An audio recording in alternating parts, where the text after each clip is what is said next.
Assalamu alaikum student. I am Miss Sadia Maghfoor and I am teaching you science today. Last time आपने chapter number 3 human health अपने class में इसकी reading हुई थी और teacher ने इस पे आपको एक्सप्लेनेशन दी थी। आज हम उसको थोड़ा सा रिकॉल करेंगे उस चैप्टर को, ताकि आप जो पॉइंट्स उसमें डिस्कस हुए थे क्लास में वो आप या अच्छी तरह से आप रिकॉल कर लें, और उसके बाद हम जो है MCQs, short question answers and long question answer करेंगे। तो फर्स्ट ऑफ ऑल बेटा, आपने ह्यूमन हेल्थ में ये पढ़ा था कि कोई भी अगर डिज़ीज़ होती है तो उसको आप पहले रिकॉग्नाइज़ कैसे करते हैं। तो हर डिज़ीज़ की स्पेसिफिक सिम्टम्स होती हैं जिससे आप उस डिज़ीज़ को रिकॉग्नाइज़ करते हैं। जैसे अगर कोई इन्फेक्शन बॉडी में चल रहा है तो उसकी सिम्टम्स आ जाएंगी कि उस पर्सन को जो वो फीवर हो जाएगा या कुछ उसकी और जो से रिलेटेड सिम्टम्स होंगी वो बॉडी में अपेयर होना शुरू हो जाएंगी। इसी तरह से कुछ डिजीज़ जो हैं वो कॉन्टेजियस हैं, कुछ नॉन कॉन्टेजियस डिजीज़ हैं, जिसके बारे में डिटेल में हमने क्लास में भी पढ़ा था कि जो पर्सन टू पर्सन ट्रांसमिट होती हैं डिजीज़ वो कॉन्टेजियस हैं, जो पर्सन टू पर्सन ट्रांसमिट नहीं होती वो नॉन कॉन्टेजियस डिजीज़ हैं। ये mode of transmission of disease में आता है। इसके अलावा हमने importance of maintaining good health पढ़ा था कि एक पर्सन अपनी हेल्थ को किस तरह से मेंटेन कर सकता है और उसकी डेली लाइफ में उसकी कौन सी ऐसी प्रैक्टिसेस होनी चाहिए जो उसकी हेल्थ को मेंटेन करने में हेल्प करती है, जैसे कि डेली एक्सरसाइज करना और क्लीन ड्रिंकिंग वाटर उसमें हेल्पफुल है, आपकी जो बैलेंस डाइट है वो उसमें हेल्पफुल है आपकी हेल्थ को मेंटेन करने के लिए। और लास्ट पे हम देखते हैं कि क्लीन ड्रिंकिंग वाटर से अगर हम अपनी डेली लाइफ में क्लीन ड्रिंकिंग वाटर को शामिल नहीं करते तो बहुत सारे हमें हेल्थ इश्यूज़ उसी की वजह से हो जाते हैं। बल्कि मेजर जो हमारी डिजीज़ का वजूहात है वो यही है कि हम क्लीन ड्रिंकिंग वाटर जो है वो हमें अवेलेबल ज़्यादातर लोगों को नहीं है। और उसमें क्लीन ड्रिंकिंग वाटर में जो हमारे कॉमन से तरीके हैं जो हम घरों में भी यूज़ करते हैं, एक बॉइलिंग वाटर जो कि बहुत अच्छा तरीका है इसको क्लीन करने का। वाटर को हर तरह के जर्म्स जो हैं, अगर 5 से 10 मिनट तक वाटर को बॉईल किया जाए तो हर तरह के जर्म्स जो होते हैं उस पर से वो ऑलमोस्ट 99% वाटर जो होता है वो क्लीन हो जाता है। उसके अलावा फ़िल्ट्रेशन है सेकेंड मेथड, बहुत सारे लोग फ़िल्टर वाटर भी यूज़ करते हैं, वो भी अच्छा तरीका है कि आप जिससे आप जो है ये डिफरेंट डिजीज़ से जो है ना उनसे बचा जा सकता है। अब ये आपका चैप्टर रिकॉल हो गया ह्यूमन हेल्थ का। इसके अब इसके एमसीक्यूज़ हम अब स्टार्ट करेंगे। Okay student, let's start MCQs. Topic है आपका human health and first MCQs है the disease in which liver is affected is known as. कौन सी डिज़ीज़ है जिसमें इस ह्यूमन का लिवर इफ़ेक्ट होता है? पोलियो, इन्फ्लुएंज़ा, कैंसर या हेपेटाइटिस। तो पोलियो की अलग से सिम्टम्स हैं। इन्फ्लुएंज़ा का आप सब बच्चों को पता है कि फ्लू को कहते हैं या कॉमन का जो फ्लू होता है। कैंसर की भी सिम्टम्स अलग हैं। तो हेपेटाइटिस में ऐसा होता है कि लिवर जो है वो इफ़ेक्ट होता है। ये असल में लिवर इन्फ्लेमेटरी डिजीज़ है। इसमें लिवर में इन्फ्लेमेशन हो जाती है या एनलार्जमेंट ऑफ लिवर भी इसे कहते हैं। सेकंड एमसीक्यू है one of the method of transmission of communicable disease is touching. अच्छा, अब वो उसने इसमें क्वेश्चन ये पूछा है कि वो कौन सी डिज़ीज़ है जो कम्युनिकेबल डिज़ीज़ का कौन सा मेथड है जिससे जो है ना वो डिज़ीज़ जो है वो एक पर्सन से दूसरे पर्सन में ट्रांसफ़र होने के ज़्यादा चांसेस हैं। तो उसमें आपको पता है स्लीपिंग में भी नहीं होते, हेयरिंग में भी नहीं, फीलिंग में भी नहीं। तो टचिंग एक ऐसा मेथड है, जैसे कि आजकल कोरोना वायरस चल रहा है उसमें भी आपको पता है कि ज़्यादा हैंड वॉशिंग पे और इसीलिए इस पर ज़्यादा फोकस करते हैं कि इसका जो मोड ऑफ ट्रांसमिशन है वो टचिंग है या फिर जो है ना ऐसे पर्सन से डायरेक्ट इंटरेक्ट करना। थर्ड में है children must sleep dash hours daily. तो बच्चों को 8 से 10 घंटे की जो है वो नींद उसकी डेली ज़रूरी होती है। Digestion, blood pressure can be affected by water pollution. ठीक है, डाइजेशन, क्योंकि आपको मैंने अभी बताया था कि हमारी जो ज़्यादा डिजीज़ हैं वो हमारी क्लीन वाटर ना होने की वजह से हम ज़्यादातर डिज़ीज़ हमें होती हैं। तो इसलिए जो हमारी वाटर पोल्यूशन है ना वो सबसे ज़्यादा डिज़ीज़ कॉज में जो है वो अपना रोल प्ले करती है। तो इसलिए एयर पोल्यूशन भी करती है, लैंड भी करती है, नॉइज़ पोल्यूशन भी करती है, लेकिन ज़्यादा ये जो डाइजेशन है, डाइजेशन के इश्यूज़ वाटर पोल्यूशन से होते हैं, इसलिए हम वाटर पोल्यूशन को टिक करेंगे। By boiling dash minutes water can be germ free. 5 से 10 मिनट्स अगर वाटर को हम बॉयल करेंगे तो वो जर्म फ्री हो जाएगा।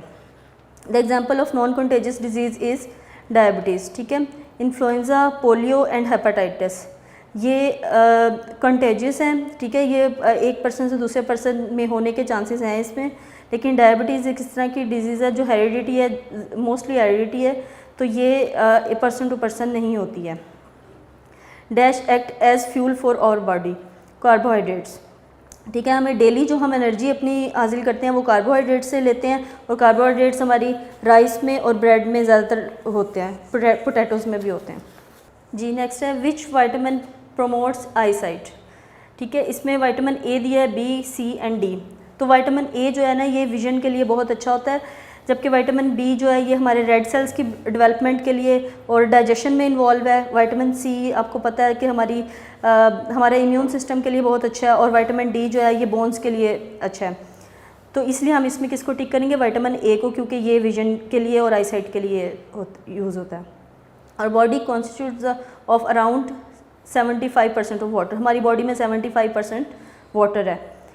Dash is a disease in which cell divide rapidly, अच्छा ये इनमें से टीबी, कैंसर, पोलियो, हेपेटाइटिस, इनमें से कौन सी डिजीज़ है जिसमें सेल्स डिवीजन जो होती है वो बहुत ज़्यादा रैपिड हो जाती है। वो कैंसर एक इस तरह की डिजीज़ है जिसमें अनडिफाइंड सेल्स जो होते हैं वो बॉडी में प्रोड्यूस होना शुरू हो जाते हैं, जिससे कैंसर कॉज होता है, ठीक है। तो इसमें हम कैंसर को टिक करेंगे। हमारा नेक्स्ट है जी शॉर्ट क्वेश्चन आंसर्स। इसमें फर्स्ट शॉर्ट क्वेश्चन आंसर है differentiate between contagious and non contagious disease. Contagious disease, these disease spread from one person to another person directly through air or and touch, flu और TB। तो contagious disease एक person से दूसरे person में होती है। अगर आप इस तरह की एयर में जाते हैं जहाँ पे कोई इस तरह का डिजीज़्ड पर्सन जो है वो सांस ले रहा है, या फिर वो आप उसके साथ डायरेक्ट इंट्रैक्शन में आते हैं, तो आपको फ्लू, अक्सर आपने देखा होगा फ्लू एक पर्सन को तो दूसरे को भी हो जाता है।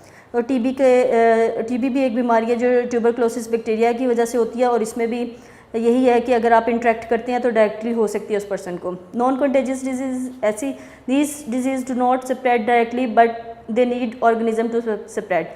इस तरह की डिजीज़ है जो डायरेक्टली तो नहीं होती, बल्कि इसके लिए एक ऑर्गेनिज्म होता है, कोई ना कोई जर्म होता है जो इसको अफेक्ट कर रहा होता है बॉडी को, तो वो डिजीज़ होती है। जैसे कि कैंसर और डायबिटीज़ जो है वो, कैंसर जो है वो रैपिड, आपको मैंने बताया था सेल डिवीजन जो होती है इसमें अब नॉर्मल सेल डिवीजन की वजह से होती है। और डायबिटीज़ ये एक हार्मोनल डिजीज़ है जिसमें इंसुलिन आपकी जो है ना वो उसमें वो मेल फंक्शनिंग हो जाती है, जिसकी वजह से डायबिटीज़ की बीमारी होती है। तो इसका डायरेक्ट इंट्रैक्शन से कोई ताल्लुक नहीं, इसलिए नॉन कंटेजियस डिजीज़ है। What type of precaution measures should be taken during sneezing and coughing.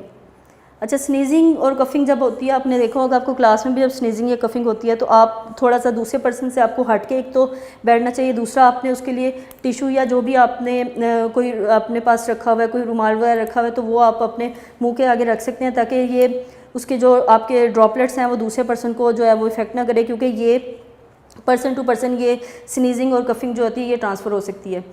Covering sneezes and coughs, frequent hand washing and use face mask are precautionary measures that should be taken during sneezing and coughing। ठीक है, तो इसके लिए आपको frequent एक तो hand wash करने चाहिए, दूसरा आपको है ये फेस मास्क का यूज़ करना चाहिए जो आजकल आप सब लोग ये करते हैं। क्वेश्चन नंबर 3 है why teacher advise a sick child to stay at home. ये टीचर एक बीमार बच्चे को क्यों ये एडवाइस करती है कि वो घर पे ही रुके। The teacher advised a sick child to stay home because it will help prevent spread of illness to others। वो इसलिए एडवाइस करती है कि वो दूसरे पर्सन जो अगर वो स्कूल आएगा तो वो किसी जो उसको बीमारी हुई है या जो जैसे कह लें कि उसे कॉमन कोल्ड या इन्फ्लुएंजा है उसे, तो वो दूसरे पर्सन को भी उसके लगने के चांसेस हो सकते हैं। तो इसलिए जब तक उसकी हेल्थ अच्छी कंडीशन में ना हो जाए वो स्कूल ना आए। इसके बाद क्वेश्चन नंबर 4 है define balance diet and list its components। A balanced diet contains proper amount of all the necessary nutrients to maintain good health। Its components are carbohydrates, fats, proteins, vitamins, minerals and water।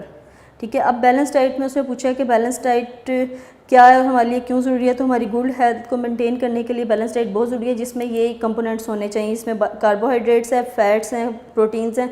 तो हमें daily basis पे proper amount इनकी चाहिए होती है। अगर हम इनका इंटेक नहीं कर रहे हैं तो कोई ना कोई बॉडी में मेल फंक्शनिंग हो सकती है या कोई इंसान को डिजीज़ हो सकती है इनकी डेफिशिएंसी से। और इनकी अगर ये एक्सीड कर दें तो तब भी कोई ना कोई इंसान को हेल्थ इशू हो सकता है। क्वेश्चन नंबर 5 है, what will happen if you do not take a balance diet? It can cause serious health problem and different disease. ठीक है, अगर वही बात जो आप पिछले क्वेश्चन में पूछी थी कि अगर आप बैलेंस डाइट नहीं ले रहे तो क्या हो सकता है, तो आपको कोई सीरियस हेल्थ इश्यूज़ हो सकते हैं। Why is necessary to drink filtered water? क्यों ज़रूरी है कि हम फिल्टर वाटर यूज़ करें? क्योंकि it is necessary to drink filtered water because it has no contamination. Filter water इसलिए सजेस्ट किया जाता है कि हमें अक्सर बीमारियाँ पानी की कंटेमिनेशन की वजह से होती हैं, और फ़िल्टर वाटर यूज़ करने की वजह से हम बहुत सारी बीमारियों से हम महफूज रह सकते हैं। Is polluted water affect your stomach? Yes, polluted water affect our stomach, it can cause many stomach issues including vomiting, nausea and diarrhoea. तो पोल्यूटेड वाटर के बारे में पूछा गया कि हमारे स्टमक को इफेक्ट कर सकता है, तो डेफिनेटली 100% ये हमारे स्टमक को इफेक्ट कर सकता है। इससे किसी पर्सन को वॉमिटिंग हो सकती है, नोजिया हो सकता है। नोजिया भी एक इस तरह की कंडीशन है जिसमें जैसे आपको वॉमिट से पहले जो फीलिंग आती है उसको हम नोजिया कंसीडर करते हैं, जिसमें आपको ये फील हो रहा होता है कि हमें वॉमिट अभी हो जाएगी, लेकिन अभी वॉमिट होती ही नहीं है। उसके बाद डायरिया, ये भी एक कॉमन जो है वो ये वाटर से रिलेटेड एक इशू है जिसमें एक पर्सन को लूज़ मोशन वगैरह लग सकते हैं। How many vaccination help us? How can vaccination help us? One of the secure method of safe from disease is to get vaccinated. A vaccine can activate our immune system without making us sick. ठीक है, अब उससे कहा है कि vaccination हमें एक disease से बचने के लिए कैसे हेल्प कर सकता है। तो वैक्सीनेशन के ज़रिए हम अपने आप को सेफ़ रख सकते हैं, क्योंकि वैक्सीनेशन के ज़रिए हम अपने इम्यून सिस्टम को एक्टिवेट कर लेते हैं, और इम्यून सिस्टम में इतनी उसको बीमारी से फ़ाइट करने की एक एबिलिटी उसमें क्रिएट हो जाती है नेचुरल, और वो बीमारी से हम महफूज रह जाते हैं। जैसे कि आजकल हम कोरोना की वैक्सीनेशन करवा रहे हैं, जिसमें वैक्सीनेशन बेसिकली वीकेंड जर्म्स होते हैं जो हम बॉडी में एंटर करते हैं। हमारा इम्यून सिस्टम उनको जर्म्स को रिकॉग्नाइज़ कर लेता है और उनके खिलाफ अपनी एंटीबॉडीज़ क्रिएट करना शुरू कर देता है। और जब किसी वो पर्सन किसी ऐसे इन्वायरमेंट में जाता है जहाँ उसको डिजीज़ लगने के चांसेस होते हैं, तो वो पर्सन जो है वो ज़्यादा इफेक्ट नहीं होता, क्योंकि एंटीबॉडीज़ पहले से उसकी बॉडी में प्रोड्यूस हो चुकी हुई होती हैं। इसके बाद हम लॉन्ग क्वेश्चंस की तरफ आते हैं। जो फर्स्ट लॉन्ग क्वेश्चन है, what steps should be taken to stop the transmission of communicable disease? Communicable disease को रोकने के लिए हम कौन कौन से स्टेप्स इसमें इन्वॉल्व हैं, हमने कौन कौन से काम इस तरह के कर सकते हैं जिससे हम जो पर्सन टू पर्सन ट्रांसमिट होने वाली डिजीज़ हैं उनको रोक सकते हैं। तो इसका आंसर है, the following step should be taken to stop the transmission of disease. Number 1, washing hands. तो ये बहुत कॉमन है और सबको पता है कि हैंड वॉश करने से हम बहुत हद तक जो है वो person to person disease transmit करने से इसे बचा जा सकता है। Wash hands often so it can prevent you and others from many disease. ठीक है, उसके बाद है वैक्सीनेशन, जो मैं आपको पहले भी बता चुकी हूँ। One of the secure method to stop the transmission of disease is to get vaccinated. ठीक है, sharing of personal items.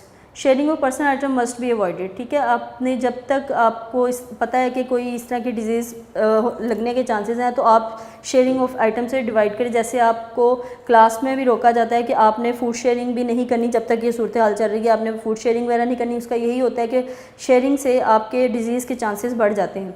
Wearing of mask, face mask. Face mask भी आपको sneezing, wear face mask during sneezing and coughing.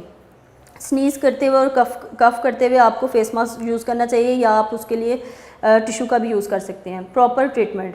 ठीक है, और stay home when sick and timely consult the doctor. ठीक है, और अगर आप इस तरह के सिम्टम्स फील करते हैं कि आप अपने आप को फील कर रहे हैं कि आप सिक हैं, या किसी वजह से आपको फीवर है या स्नीजिंग कफिंग आप फील करते हैं, तो आप जो है वो आपको रेस्ट करना चाहिए और दूसरे पर्सन से मिलने से आपको अवॉइड करना चाहिए और फ़ौरन डॉक्टर को कंसल्ट करना चाहिए। क्वेश्चन नंबर 2 है, Why are vitamins necessary for growth of our body? Vitamins are essential part of our body. They are needed in small amount of normal functioning of our body. They help in keeping our brain, bones, teeth, eyes, ears and gums healthy. They help us fighting against disease. Vitamins are of different kinds such as vitamin A, B, C, D, E and K. तो उसने question ये पूछा है कि body की growth के लिए vitamins हमें क्यों ज़रूरी हैं बॉडी की ग्रोथ के लिए। उसके आंसर में ये है कि हमारी बॉडी की ग्रोथ के लिए विटामिन्स एसेंशियल पार्ट हैं। हमारी बॉडी की प्रॉपर फंक्शनिंग के लिए विटामिन्स की ज़रूरत होती है, जिसमें हमारी बॉडी के brain cells, bones, teeth, eyes और ईयर्स हेल्दी रहने के लिए हमें विटामिन्स का एक प्रॉपर इनटेक होना चाहिए, जिसमें मैंने आपको पहले एमसीक्यूज़ में बताया था कि विटामिन ए किस लिए ज़रूरी है, हमारी आई साइट के लिए, हमारी विजन के लिए। विटामिन बी हमारे फूड डाइजेशन के लिए ज़रूरी है, रेड ब्लड सेल्स भी इससे बनते हैं। और विटामिन सी जो है वो हमारे इम्यून सिस्टम के लिए अच्छा है। विटामिन डी हमारी बोन्स के लिए अच्छा है। और इसी तरह से विटामिन ई एंड के आई का बॉडी में मेजर रोल है। अगर इनमें से किसी विटामिन की डेफिशिएंसी हमारी बॉडी में हो जाती है तो हमें सीरियस हेल्थ इशू हो सकता है। क्वेश्चन नंबर 3 है, why are carbohydrates important for our body? Carbohydrates are major components of our body. They provide energy to our body. They are necessary for proper functioning of heart, brain and kidneys. They provide raw material for our growth as well. Example of food rich in carbohydrates are potatoes, wheat and rice.